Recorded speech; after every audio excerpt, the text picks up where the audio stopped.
问干，我们黑着你。准备东西是烧烤，看他们就准备什么去。那个桌子你要带些。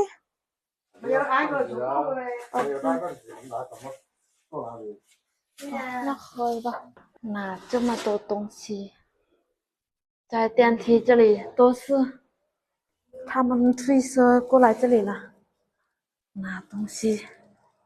放车上就行了。ให้เอาขึ้นอย่างตั้งตั้ง好ขึ้นรถ好浪ก็ได้了不我坐前面可以吗那我坐这里我们到这里了还等那个老公我跟婆婆他们开车电动车过来他们也到了这里他们开电动车过来婆婆坐那个小车太阴车你要电动车哦那可以ไปอ่อนนานให้ยังเฮ็ดของกินแล้ว阿爽他们也到了他们拿这个蛇这里过去看看哪里有那个地方风景漂亮的东西拿全部拿过来了吗好准备弄这个别人家来就来看这里风景来几次也很喜欢这里的风景这里风景很漂亮他们来说这里不能弄那个烧烤的我们要去哪里了停车那里烧吧停车那里靠可以走进来玩就行了有人管了不像以前那样了以前没有人管ไปไปบนจอดรถฝุ่นแล้วก็ส่งบนไหนจะเคย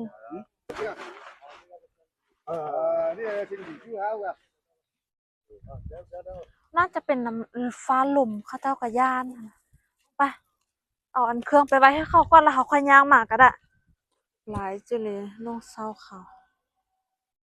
在这里是外面的เสียบหมาก่อนล่ะ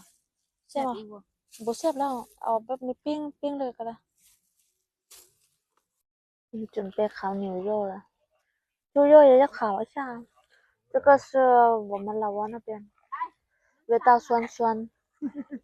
有虾他们就那边放少一点油就行了那个好吃啊烤虾牛肉好了吗吃不吃不要没有啊好吃完吃多一点呢係燒烤冇？係燒烤嗰人你燒，你想食乜嘢你就燒乜嘢。用美颜已经有美颜了。你怕你不漂亮啊？吃饱收东西回去了。要去拍照。你帮我看木绳一下哦，我们去拍照一下。เมื่อกี้มาอย่างน้ำเนี่ยจะพุ่นอยู่ปะเนี่ยให้มันค่ำหน่อยดิกำลังน้ำเนาะ水上来很快哦这么快吗刚刚我来水还在那边现在水到这里了เมื่อคืนนี้มองไปเปย์ผู้บ่าวบ่เท่าใดไม่ต้องว่าเราเป็นยังกูจะยังก็กูว่าดิฉันเอาคนละร้อยนะฉันเนาะแล้วร้อยสองอ่ะอีนั้นมาได้เอ้ยกูเด่นยังกับได้มุมบ้างสิกูบ่เดียนแล้วก็มันก็ว่าเดียนนั่นกูเดียนผู้หญิงมันเดียนผู้ชายกูว่ากูอยากเดียนเป็นผู้ชาย那边风景很漂亮เขาจะให้โต๊ะนั่งแบบนี้那边有个床。ไปแม่ลงไป玩沙这里很好玩的，玩一天就不会腻。很多人来这里逛逛玩玩。公海，公海一样的。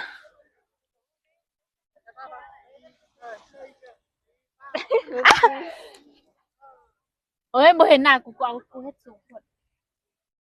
นะนะยับมือมา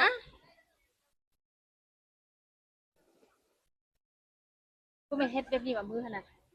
เอามือลงลุ่ม เดี๋ยว เมื่อก่อน กูไม่เฮ็ดจะนี่ แล้วกูยกคง เอาขากูเฮ็ดจะนี่ แล้วกูยกคงกลางแล้วให้มันเนี่ยโอเคแล้วมึงก็ให้มันจับต้นกันเลยให้ได้สิ เอาขาคือกันว่าเลย จับใส่กล้องเอากล้องมา เดี๋ยว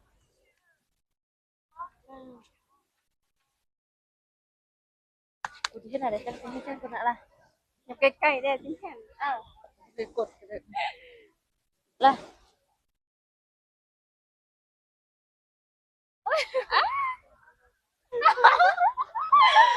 ไม่ได้ไหม อ้าว โอ้ยพันทึก